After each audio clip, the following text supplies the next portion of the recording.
I started running when I was, let's say, 16, because I wanted to leave, get out of my house, because the situation was weird in my house, difficult.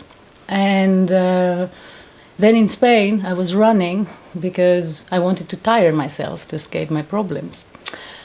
And then I got stabbed, and a month and a half after, I went for a run, and I started running, and what I liked the most in the running was listening to my heart.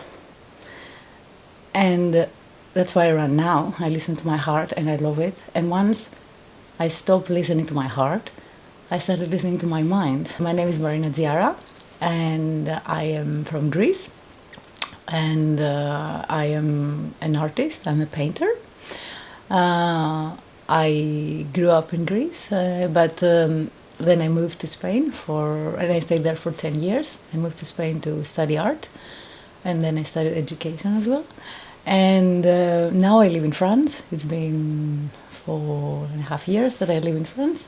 I survived an attempt of femicide. I survived like 4 years ago. My ex-partner deliberately and he had premeditated to kill me, because of course I didn't want to be with him anymore. And he slit my carotid, and I fought back, and and I made it. But then I managed to be, now I am fine. I can talk about it, and I'm fine physically, although all the odds were, counting against it. And I keep painting, and I keep fighting for women, for myself as well. But it's something that you can never erase. It's something that it always stays there.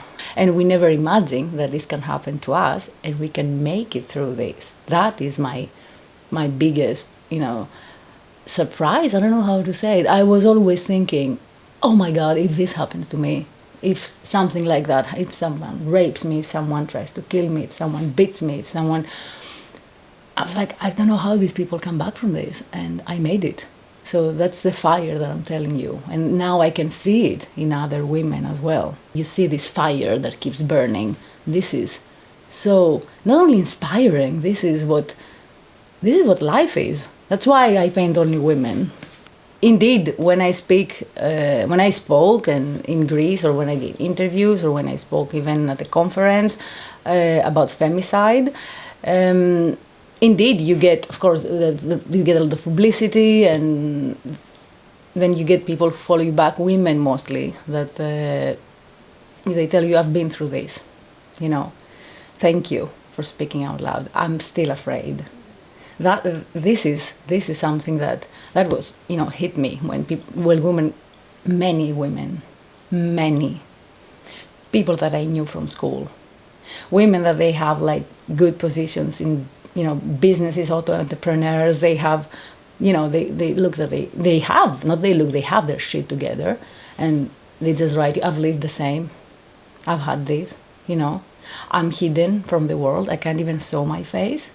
I get some on Facebook I get some men writing me weird things, never threatening me, but hey, beautiful, you're so beautiful, hey, nice story, right? The system serves them, like the patriarchy, what we were always discussing, it's a systemic problem that they are victims, but also they are taking advantage of it. And you hear the stories and you don't believe them. You're like, how is it possible? This is so obvious, but still there is no justice, or this partial justice. Yeah, okay. Or in Greece, for instance, they attempt to kill women, or they hit them, they beat them, and there is not even a law that to keep them in prison. They release them, and then they come back to it. My ex-husband, instead of 19, he took 10 years. It's just the law is rotten because it's made by them. And even though we keep fighting for it, if the law doesn't change from the core, we cannot give up, of course, but we need to get into this to change That's why when they ask me, I have friends who tell me, male friends who tell me, well, women are in better position than they were 40 and 50 years ago, and I'm like, oh, excellent.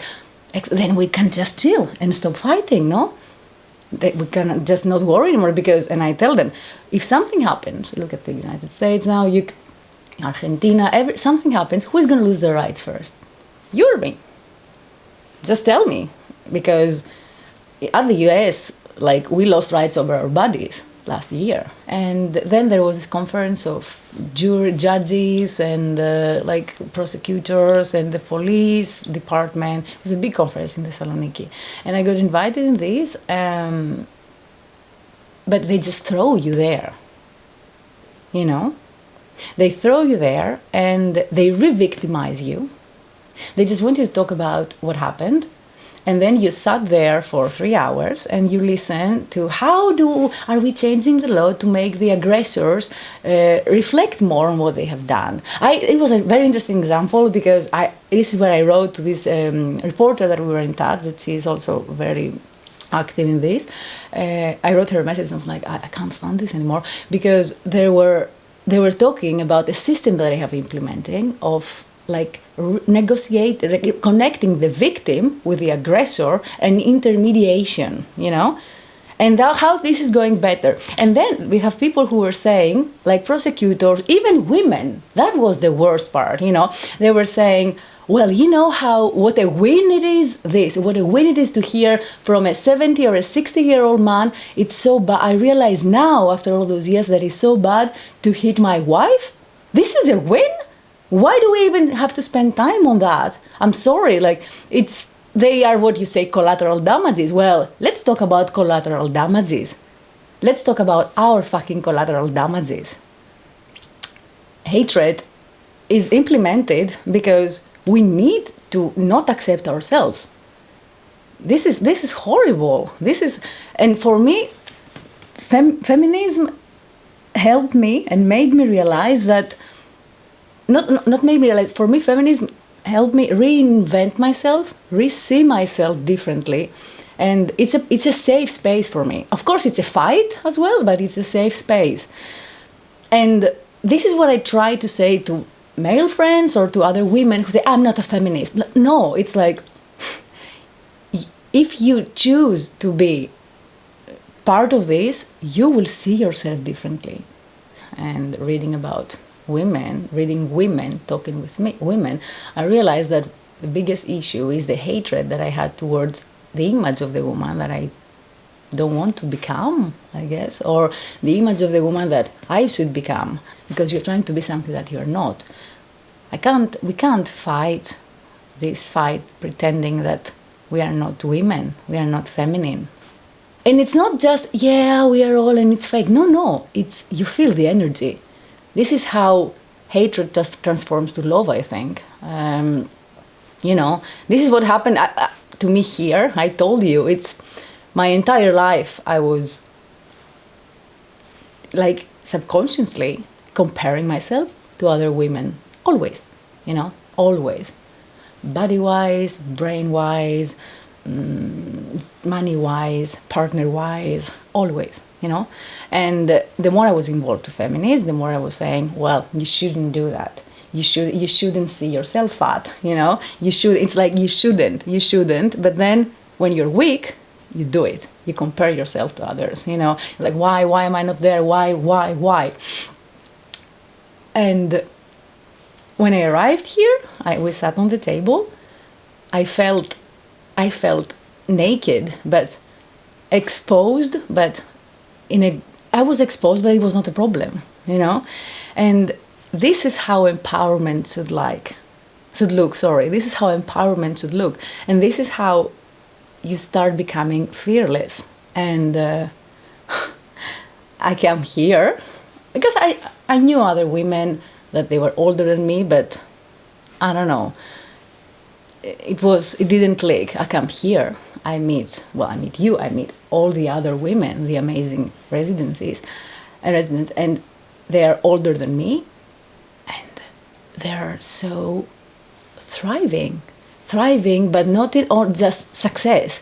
They are look that they have 100 years in front of them, you know. And this, for me, it's also something that removes not only stress, but pressure to see that, oh, is this the future? Yeah, you know, they don't show us this future. Damn, you know, I'm gonna be like those women, and they're gonna be like the future women. And this is what we should see more, you know, to remove this pressure from ourselves. Like, I'm 40, I have to do something. I'm 50, I have to do something. I'm 30, I haven't done this. Just look at the future.